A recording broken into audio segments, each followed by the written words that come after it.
Shares of Tesla near record levels. Elon Musk delivered a bold statement to employees in a letter obtained by Autoblog Electric, saying that Tesla has the real potential to be one of the most valuable companies in the world. He added that the company could see a tenfold increase in the value of its shares that would place its market cap at around $500 billion, or roughly the same size right now as Microsoft.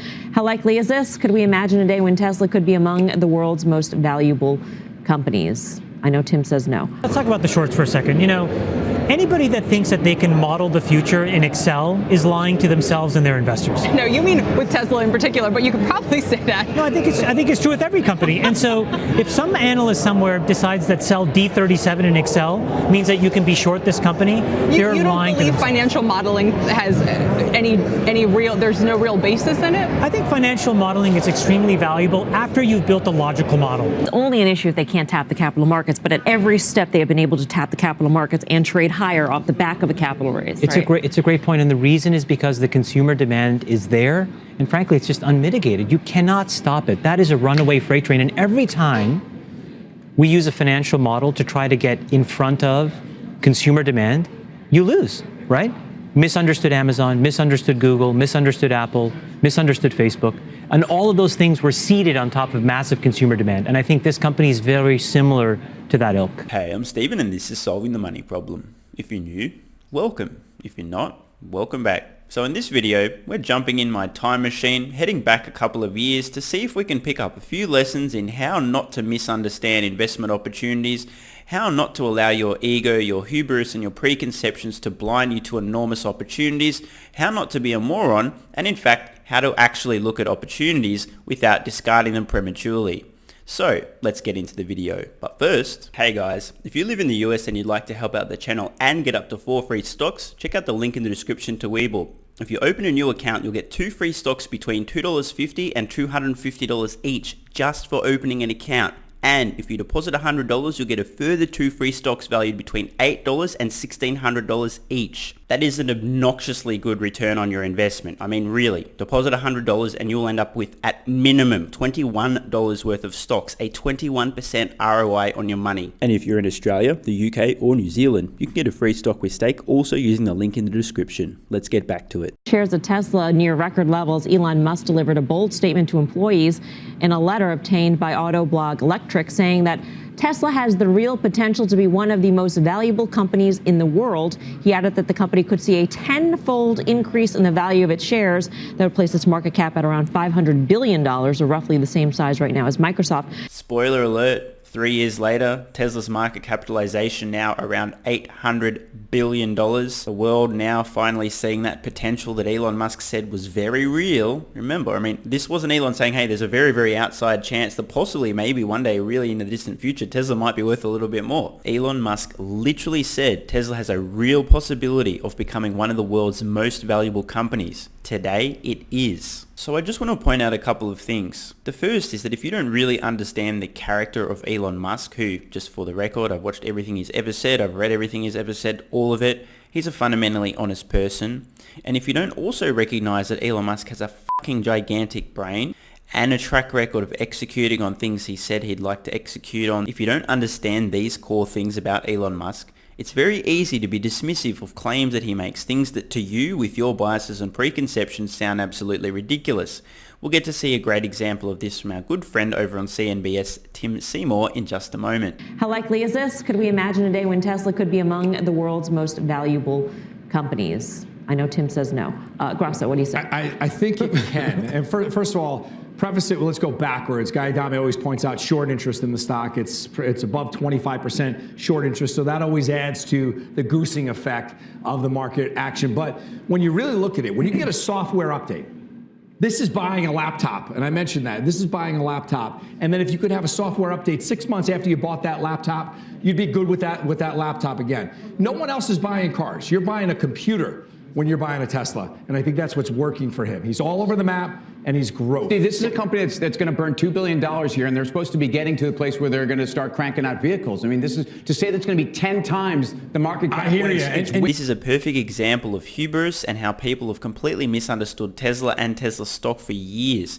We have comments here. It's not a vehicle, it's a car. Over-the-air software updates, right? Tim Seymour doesn't even acknowledge this point. Just immediately goes in for the kill. They lose money, they lose money, they lose money. He's looking at this from a tiny, narrow lens and just missing the bigger picture. One of the obstacles that most easily tripped people up when they were considering Tesla as an investment opportunity was this whole idea that they're losing money. Now, I don't know any nice way to say this, so I'll just say this as bluntly and directly as I can. There's a certain level of intellectual capacity required to actually be able to look at a company and understand their plans and how those will play out over time. Sometimes people just don't have the capacity upstairs to figure this out. That's fine. I mean, it is what it is. We don't pick our genes. There's also another scenario in which people do have the intellectual capacity to figure this stuff out, but they don't actually take the time to investigate and try to understand what's going on. For example, could this company that appears to be losing money, given that they're producing a few tens of thousands of vehicles per quarter at this point in time, and they ultimately want to be producing hundreds of thousands per quarter, could it be possible that this particular company may in fact not be losing money, but may actually be aggressively investing capital into scaling their production to reach those future targets? Is it possible? I mean, they've told us their targets. We can see that that money would be useful for building... Is that possible? Some of the biggest investment mistakes anyone will ever make is being prematurely dismissive of an opportunity without actually understanding it. Here's a pro tip for everyone watching. If you hear somebody make a claim about anything in the future, they suggest that this is likely, they've got a thesis, an idea, a theory, etc. Don't use your gut reaction to determine your beliefs about their idea. Research, investigate, try to prove, try to disprove. You need a foundation for your beliefs. That includes your investment theses around companies and opportunities. Tim Seymour made the catastrophic error of judgment in dismissing Tesla stock as an investment opportunity because he was looking at the company through an extremely narrow lens and missing the bigger picture. Rather than looking at an opportunity through an extremely narrow lens, I highly recommend looking at it from as many different perspectives and angles as you possibly can. Build up your understanding and your knowledge on the subject, and then you'll be able to make a more informed decision. And as a result, probably not short Tesla stock. Sorry, Tim, to bring up such a traumatic experience. Nothing personal. I'm just trying to help people learn here. But I agree with you. And the point is the market doesn't care. And we've seen that. The market doesn't care. They used to care about production numbers. It doesn't care. I think you guys are talking about sort of an intermediate. I mean, I would imagine a tenfold increase in its market cap. You have to make the sort of leap that you make in your investment thesis that it is a technology energy company sort of thing. Precisely. Right? So Elon Musk said it was over a 10-year period too. So number one, it should be a 10x over 10 years because of the risk you're taking now. But think about it. To me, you're making a bet on the getting oil out of the electric grid. So if you say, okay, is Tesla going to be the ExxonMobil 10 years from now? Potentially. I mean, that's the bet you're making. So yeah. So I'm going to show you guys something. We're now looking at the ExxonMobil market cap versus the Tesla market cap, and we can see that there was a crossing over period around the $200 billion market cap size. So you guys remember earlier in the video, Tesla's now around 800.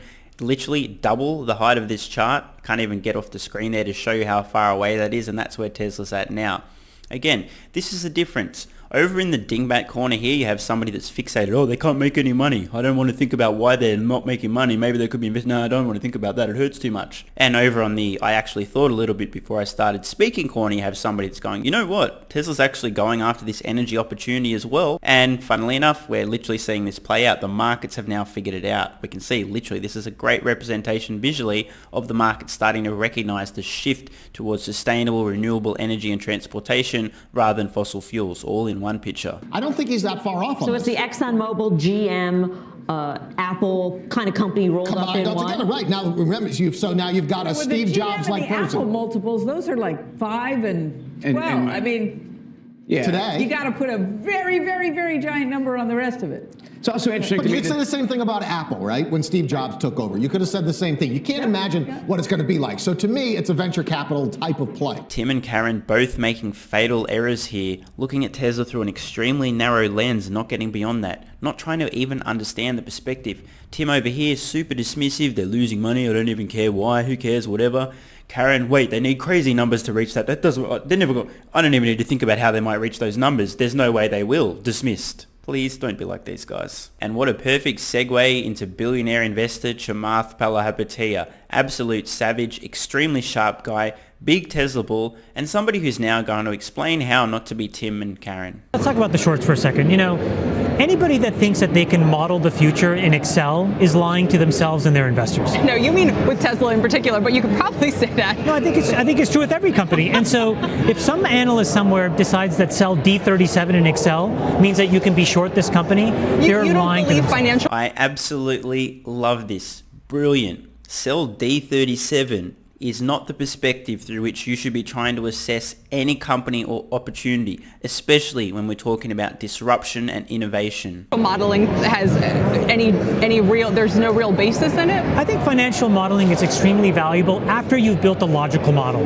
Man, I wish I could communicate as eloquently and clearly as Chamath. That is brilliant. You do really need to build your logical model first, think widely, look at the big picture, things that would relate to Tesla, for example. Are fossil fuels sustainable? No. Does that mean we will need to get off fossil fuels at some point in the future by definition? Yes. Oh, that's an interesting piece of the puzzle. Are battery costs declining predictably over time? They are. Oh, that's something interesting, isn't it? Does that mean that at some point in the future, early 2020s, that these electric vehicles will actually reach price parity with internal combustion engine vehicles? Yes. Do electric vehicles have far fewer moving parts, therefore will require far less maintenance, therefore will be far cheaper to operate? Not even including the energy savings using electricity versus gasoline? Yes. Oh, isn't that interesting? Does being a computer on wheel mean these products can be updated over the air and get better after users purchase them, unlike internal combustion engine vehicles? Yes. Wow, that's interesting, isn't it? Does the use of battery storage plus software actually allow us to kill peaker plants and use these as distributed utilities? You really need to look at this thing from a lot of different perspectives. This is the point Chamath's trying to get across here. This is something that a lot of people didn't do when looking at Tesla. I think financial modeling is extremely valuable after you've built a logical model. And in the case of innovation needs to be built on the heels of an understanding of product and technology. And that's very hard to do unless you've done it before. That's why when we start looking at businesses, we start from that perspective and then use the model to reinforce a perspective, but not to come to a perspective. So does it bother you that I think at this point I would never want to drive an electric car? Because you've made the analogy to Apple, and I think the iPhone is a wonderful product, which I couldn't wait to have and can't imagine not having at this point. I'm not sure that I personally feel the same way about Tesla. My only point is that is their addressable market much smaller than Apple's? I think that their market is probably as big and if not bigger. And the reason I say that is that they've shown an unbelieving ability to go down market, to create lower and lower price point products that can get mass user adoption. And specifically to you, what I would tell you is I'm happy to ship my car to you and have you drive it for a month. Another error of judgment. Having something to say about Tesla or the investment opportunity without ever having sat inside, drumroll, wait for it, a Tesla. And honestly, what I think you'll realize is... I don't want to find those charging stations and have to figure it out and wait in line. Here's what's incredible. Neither do I, but that's why the software does it for you. And then it'll drive you there automatically and plug the car in. All right, Bill has a question. We'll let you in, Bill. I do. Chamath, Warren Buffett lately has been singing the praises of Jeff Bezos. He feels like he missed the boat on Amazon, but he loves what Bezos has been able to accomplish with Amazon, in retail and in cloud space. Do you equate that with Elon Musk and Tesla or whatever company he is running? In other words, if you're going to invest in his companies, are you betting the jockey in this case, or are you betting on the business model that he has created for the company that we call Tesla right now? It's such a fantastic point and question. At the end of the day, when you are making deep methodical investments in technology companies, it is fundamentally first and foremost about the jockey. I completely agree on this point, and I also have to add there is absolutely no jockey on earth more capable and competent, in my opinion, than Elon Musk. And that was the point I was trying to make earlier today, which is that every time Wall Street has tried to bet against the jockey, for example, with Jeff Bezos, they've been fundamentally wrong and the shorts got their faces ripped off. It was also true with Facebook. It was true for a period with Apple. It was true for a period with Google. And I think it'll probably be the case with Tesla. To sum up what Chamath is saying here, don't bet against Elon.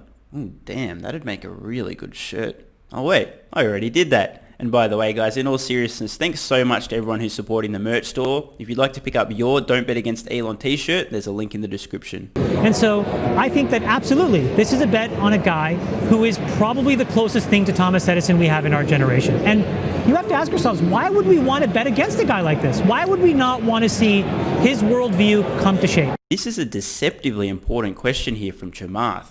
Really, why would anyone want to bet against somebody like Elon Musk with his track record, with his gigantic brain, his proven ability to execute, disrupt and innovate? Why would you want to bet against this guy? This is a really important question to ask yourself. And I'm just going to put this out there, pure speculation, could totally be wrong, but I have a funny feeling that a disproportionately large percentage of the people that did decide to bet against Elon Musk have an enormous inferiority complex, or they're just really fucking dumb. Or both. Just saying. You know, the point is that you have a lot of people right now that are short this company, and the reality is I think it's you cannot do it. And the reason is because the amount of consumer demand that this company has is unimaginable. In 4 years, they've captured 1/3 of every luxury car. In 4 quarters, they've captured 10% of every luxury SUV. They actually, when they announced the Model 3, BMW saw a 25% decrease in the 3 Series. So this is a very dangerous stock to be short. There's clearly a desire by consumers to have this company win. And so from our perspective as just an equity allocator, the right way to play this right now. How much more capital do you think they're going to need? So I think management thinks it's about 10 to 15 billion. We think the worst case scenario is about 20, which is another reason why, we think these bonds are fantastic, because it just creates just complete downside protection. It's only an issue if they can't tap the capital markets, but at every step they have been able to tap the capital markets and trade higher off the back of a capital raise. It's a great point, and the reason is because the consumer demand is there, and frankly, it's just unmitigated. You cannot stop it. That is a runaway freight train, and every time we use a financial model to try to get in front of consumer demand, you lose. Brilliantly articulated. Let's hear that again. You cannot stop it. That is a runaway freight train, and every time we use a financial model to try to get in front of consumer demand, you lose, right? Misunderstood Amazon, misunderstood Google, misunderstood Apple, misunderstood Facebook, and all of those things were seeded on top of massive consumer demand. And I think this company is very similar to that ilk. Now, semi-trucks may be a much longer-term project for Tesla, but the pickup truck market is the most lucrative in North America, and something that could really be a huge boon for Tesla and maybe a threat to a Ford and a GM. Guy. Without question. And we didn't laugh, but we sort of made fun of the Piper Jaffray note earlier this week, because basically they're asking everybody to take a major leap of faith. Yeah. That's effectively what you're doing. If you're buying the stock, that's what you're doing. But there are reasons, I believe, to take this leap of faith. I think it's akin to what Amazon was maybe 10 or 12 years ago. So was that the right move then? Yes. You're supposed to get excited about a pickup truck? I mean, let's face it. Actually, yes, is the answer to that one. Come on. The hubris and arrogance here of Tim is just incredible. Again, I'm not here to rip on Tim. In fact, I think he's recently finally seen the light, changed his tune, and is now long Tesla. I don't know for certain, but his demeanor and his comments around the company have really turned 180 degrees in the last few months. So I think he's finally let go of his short position. I don't know how many millions of dollars that caused him to bleed, if at all. But anyway, the point is, don't be so dismissive of things. Tim Seymour's reaction here is literally, come on, come on. Let's listen to that again. You're supposed to get excited about a pickup truck? I mean, let's face it. Actually, yes, is the answer to that one. Come on. Well, when you really look at the big autos out there, right? Ford and GM, Chevy outside of GM itself and GMC, it's amazing what is selling right now. In the U.S., what is selling and pickup trucks, highest margin vehicles. Why wouldn't they be aiming to get in there? But can they do it? All right, so they're going to sell 6,000 of them. I mean, come on, seriously, when are they going to do this? So would now be a good time to tell Tim how many Cybertruck reservations Tesla has received? Yeah, you know what? Let's not rub salt into a wound. We'll just let this one slide. I tell you what, I would think that they would have as much excitement over that as the Model 3.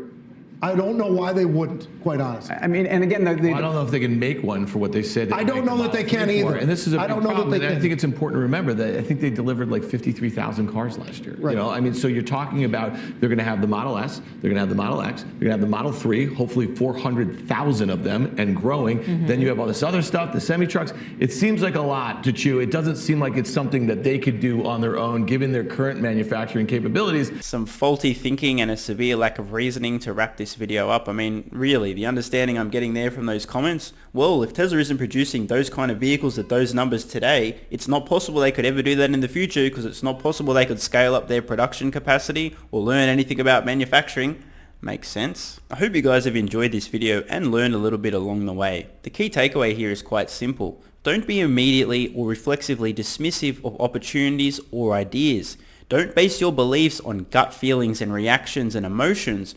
Rather, dig deep enough and look at something from enough different angles and perspectives to have a reasonably comprehensive understanding of what you're looking at and the opportunity before you decide to dismiss or proceed. Every single person who misunderstood Tesla did so because they either didn't look deep enough and hard enough, or they didn't think long enough and hard enough, or they weren't capable of doing one or the other, or both of those things. So many stock investors missed out on an enormous opportunity in Tesla stock because they didn't think hard enough or look deep enough. Understanding Tesla at a fundamental level is not a difficult or challenging task. However, it does take time and an acute awareness of what to look at, what actually matters to the Tesla story, because it is far broader and more wide-reaching than people assume.